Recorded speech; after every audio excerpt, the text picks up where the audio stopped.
What's up, friends? Welcome back to another Midday Joyride. If you're new here, my name is Matt. I make motorcycle-related content, mainly all vlogs, mainly from this Harley-Davidson Super Glide, and I try to put out a video every Friday. So I realized that it has been a while now that I've been putting out videos. There's quite a few of them out there at this point, and I have yet to do a rundown of what my bike is and the modifications that I've made to it from the way it came from the factory and what I've done to it since I purchased it. So I figured today, when it's almost 70 degrees in November in northern Michigan, why not take that opportunity to do a quick video telling you guys about the bike. So if you enjoy anything that you see, I'll leave links below to anything that you want to pick up from Amazon. If you find anything useful in this video, please do me a huge favor, give me a like, hit the subscribe button, it really does mean a ton to me. And with all of that out of the way, let's get into it.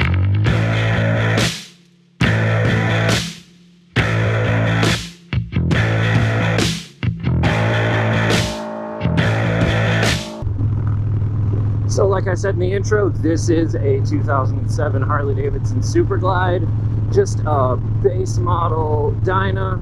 In my opinion, the Dyna Super Glide specifically is the quintessential Harley-Davidson motorcycle. When you think of what's a Harley look like, in my mind at least, you picture a Dyna. And more specifically than a Dyna, you picture the Super Glide. This bike, I did not buy it brand new. I do not have that kind of money. I am the third owner of this bike, and when I purchased it, it had approximately 5,000 miles on it, which, I mean, was nothing. It was 10 years old with 5,000 miles. And even better than that, I rode next, like, axle to axle next to this motorcycle for a great majority of those, because it was a trade-in from one of my buddies. Actually, one of my best friends owned this motorcycle before I did. He traded into the dealership that we were both working at the time and got something else. I want to say he got a Softail Heritage, and I actually at the time had the very first Heritage Softail, an 86 Heritage, that had been stripped from its heritage-ness, you know, no bags, nothing like that. It had been lowered before I bought it, which is not a good idea to do to a Softail, but it was done, and I didn't really feel like undoing it any more than I already did. And I also added a 91 Springer front end to that bike. So it was a pretty cool little bar hopper. It was great for, you know, running around, even all of West Michigan it was great for. What it wasn't so great for was jumping on the expressway and trusting it to go 2 states away, which is what we were planning to do. So instead of doing that, I was in the process of building with my dad an 84 FXR frame that had a 94 Evo motor in it that we had picked up from a buddy of ours. It had high compression motor, it was a runner, I mean, wanted to pull 3rd gear wheelies, but unfortunately it had the stock shovel transmission and starter system, and it just wasn't, it was a brand new build. It also wasn't super reliable. And when I say we were going 3 states away, we were going from Grand Rapids, Michigan to Cleveland, Ohio to attend the Fuel Cleveland event that Mikey puts on. If you guys haven't heard of Fuel Cleveland, you're definitely missing out. Go check them out on Instagram. Go to the actual event. It's a killer time. I completely recommend everyone with an interest in, specifically in custom motorcycles and choppers. It's an awesome event. But we were riding down to that, and the Softail or the FXR just weren't the best vehicles for that. And when my buddy traded this in, I was like, hey, I know that bike, I trust that bike. Cool, sold. Went to our sales manager and said, like, hey, you know, so-and-so just traded in this Dyna, I'm gonna go put a sold tag on it, don't sell my bike, okay, thanks. There's obviously more negotiating than that, but I worked at the dealership, so I had kind of the inside lane on it. That turned out to be really helpful, because honestly, it saved me a bunch of money from purchasing retail. So if you follow me over on Instagram, I'm sure that you've seen the Transformation Tuesday post. of what this bike looked like when I first bought it. If you haven't, Instagram name is JoyRide_Matt. Do me a favor, head over there and follow my account over there for some behind the scenes and sneak peek stuff about coming episodes. But it wasn't really my style. It was my buddy's bike. It was everything he wanted it to be, or it was getting to be everything he wanted it to be, at least. But obviously different people, different styles, and it wasn't what I wanted it to be. So I took on the task of basically turning it into a Midwest Dyna Bro bike. I ride this thing not as often as I used to, but when I first got it, I was riding it, you know, a lot and putting a lot of miles on it. So I needed it to not only be that Dyna Bro style that I really liked, but also to be comfortable and reliable enough to go places that I really wanted to go. So some of the changes that I made to make it more my style, and everything that I can find links to, I'll drop them in the description down below so you can click through those if you're interested in them for yourself. One of the first things that I changed were the handlebars. It had these TC Bros handlebars that were like all curved and kind of wonky and real funny looking to me. So I pulled those off and replaced them with this 6-inch riser and tracker setup. It's almost perfect. It was perfect at the time because it was free. We already had them in the shop, but I would love to go a little bit taller. Like my hands sit here. I would love if they were actually up here where the mirrors are. But I mean, they're great for right now. They were just laying around the shop, so I borrowed them. I also put on these Biltwell Torquer grips. I absolutely love them. I'm going to zoom around this truck and then we'll talk about how I remounted the speedometer so that it's semi-useful.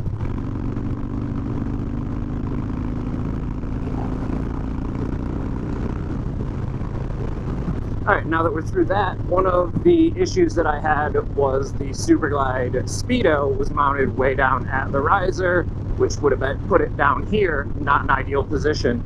So LA Choppers makes this really cool bracket down there that lets you lift up the speedometer. That's exactly what I did. I didn't have to splice into the wiring at all because of where I located it, so I just changed out the housing and went with that LA Choppers mount. I totally recommend that to anybody going to the T-bar or riser tracker setup. It gets stuff where you can see it, or in my case, where you can easily cover it up with a baseball hat. On that is a little Amazon Medic bag that I use. It actually just houses all my GoPro stuff right now, extra batteries, mics, little tools, memory cards, that kind of stuff. Other thing that you can see directly is this Crater fairing. It is, you know, the Crater Amazon harley-davidson knockoff fairing. Some people hate them, some people love them. I fall into the I really like this fairing category. It pushes the wind up above me, it's adjustable, and it comes with the bent brackets, so you don't need bunking adapters to go to a 49mm front end, which is what this bike has. And in case you don't know, the 07 was also the first year of the 6-speed paired with the 96-inch engine. So the 96-inch twin cam, 6-speed transmission, 49mm front end, and it's got that quarter fairing over it now. A cosmetic mod that I did, I'll call it a mod, I just swapped out the stock spark plug wires for Screaming Eagle red wires because red is kind of my thing on this bike. The other performance modifications that were made to this bike, the amazing people at Horsepower Inc. gifted me a breather that I am the world's biggest fan of. If you guys are running anything that's not a horsepower breather, you're making a mistake. And if you're trying to make actual power and you don't have their whole injector set up, their manifold set up, everything like that, you're doing it wrong. You should change that. And speaking of make more power than I'm ever going to use, I was also fortunate enough to get a Thundermax ECM system in this bike, and I cannot recommend the Thundermax system enough. It's a learning system. It modifies as you ride, so it knows if it's just me out here talking to myself and kind of ripping through gears. It knows if I'm bar hopping and just going, stoplight to stoplight. It also knows if my wife and I are on here and we're actually going a long distance and don't need power, but we need miles per gallon. And it just tells that based on how we ride, and it modifies to fit that. It also meant that when I put my breather on, I didn't have to retune this bike, and it means that when I switch from the Python slip-ons that came on it to a Thunderheader 2-in-1, I again don't have to dyno it. I just change the tune and let it live tune from there, and it figures out what's the optimal running settings for it. I completely recommend the Thunderback system to anyone with a fuel injected motorcycle at all. Other little quick modifications: the turn signals front and rear were relocated. Obviously they're not dangling here, they're down on my bottom triple tree mount in the front, and they're on a layback plate in the back. Looks like I might get rained on, doesn't it? Well, that's unfortunate. Mainly because I have a title in my bag and I don't want that to get ruined. Alright, I gotta run into the Secretary of State and we will finish up when I'm done. A few moments later. Alright, that wasn't so bad. Benefit of living through a pandemic, the Secretary of State only does appointments. So I was in and out and done a few $100s later. Anyway, other little quick cosmetic changes that were made to this bike.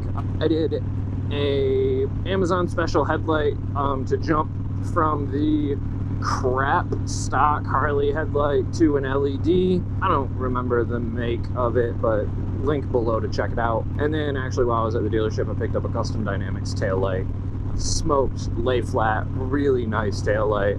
I'll link to that or something similar as well if you guys are interested. When I first got the bike, it came with a CycleVision attitude stick, like a 36-inch chrome attitude stick. If you don't know what that is, it's the same sissy bar that her two wheels uses on her Dyna. Hers is in black, and I think it's like a 32-inch one, but that's the basic idea of it. They're great for traveling. If you watched her videos, you've seen her really load hers down with luggage. I did the same when we went to Cleveland. It's awesome for traveling, but for what I'm doing, it just really wasn't the look I wanted. So I went with a standard mid-height rail with a pad on it, and the stock Harley pillion. It doesn't actually come with one, it comes with just a solo seat and you bolt on the pillion to match. And then also a luggage rack that actually was from my buddy's Softail. He ended up trading that bike in too, and he didn't need it anymore, so it's mine now. And a Sack by Harley bag sits on top of it. They're great. They're from back in the day when Harley would license out their name to anyone making a halfway decent product, and Sack is one of those companies that was making awesome products. If you find one at a swap meet, I recommend you pick it up. If you see it on eBay and you see my username bidding on it, please don't bid against me. I really want that bag. I have a collecting problem. The very first thing I did to this bike, actually, I bought it and just rode it to Cleveland the way that I bought it. Basically my buddy's bike all the way to Cleveland, strapped down with my crap. But the first thing that I did to it when we were at the show, a company called Bad&G makes these really cool battery bags. So the battery cover on a Dyna has this decorative just piece of trim on it.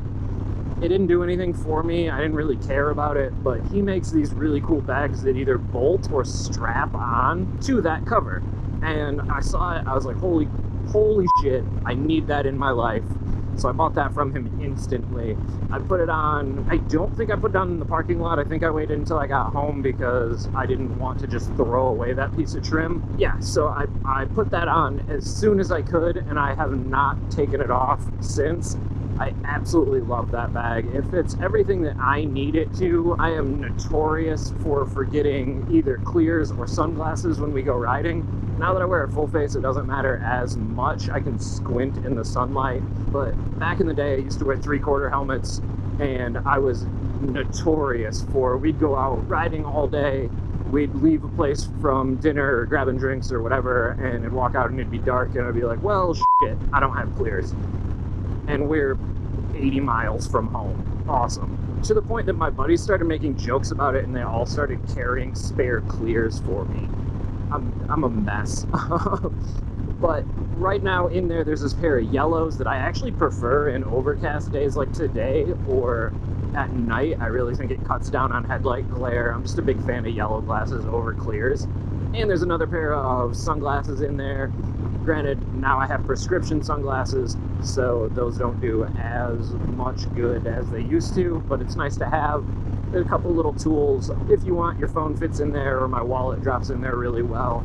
And really what's most impressive to me is my wife's wallet, or like she bought a clutch, I think it's a clutch, it's a little bag, just for riding, and that thing fits in there literally like it was made for it. It's perfect, and it keeps everything that she needs, so I don't have to overload my pockets with her stuff when we go riding. Outside of that, I quickly mentioned that I have a set of Python slip-on exhausts for this bike, and they are a really nice upgrade from stock, and that's about it. Like I said, I'm basically going the Midwest Dynabro route, so eventually this bike is getting a 2-into-1. It's probably getting a Thunderheader because I grew up in the 90s around performance Harleys, and that's what everybody used. And to me, that is the epitome of a quality looking and sounding 2-into-1 exhaust. So look for an install video and a tuning video on that soon on the channel. Well, soon on the channel. Think that basically will wrap this up. There's a few little decals here and there, which if you guys follow me on Instagram, you know I make decals, so those aren't really anything special to get or add in my mind. Stuff that I do on my lunch break when I'm bored and not out riding. The only other thing that's coming up to this bike that I want to do outside of the exhaust, and maybe higher, maybe taller handlebars, a taller riser, I'm not sure on that yet. But the other thing that I want to do is I want to switch this bike over to mags. It currently has spoked wheels, and I know that they're supposed to be cool, or at least they were back in the day, but to me the hassle of dealing with checking tightness of spokes all the time, because I'm really paranoid that a spoke is going to pop a tire on me.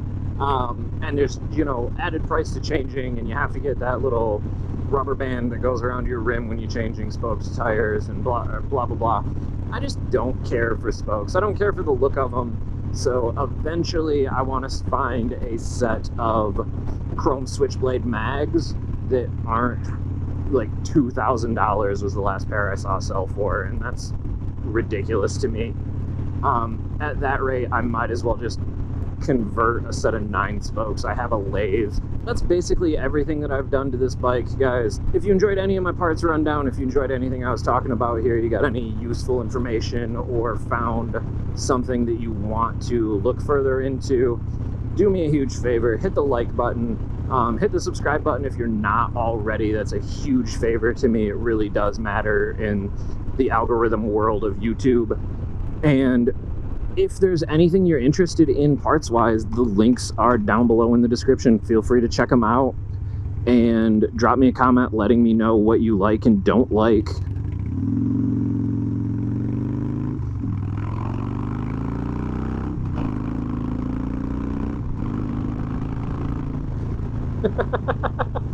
Oh man, it rained this morning and my ass end just got real squirrely on that second brap, and I got a little afraid, I'm not gonna lie. But yeah, drop me a comment below, let me know what you like and don't like. If there's, you know, if you have a line on a Thunderheader or a set of mags for this bike, definitely drop me a comment or shoot me a message over on Instagram. But until I see you again, friends, have fun and ride safe.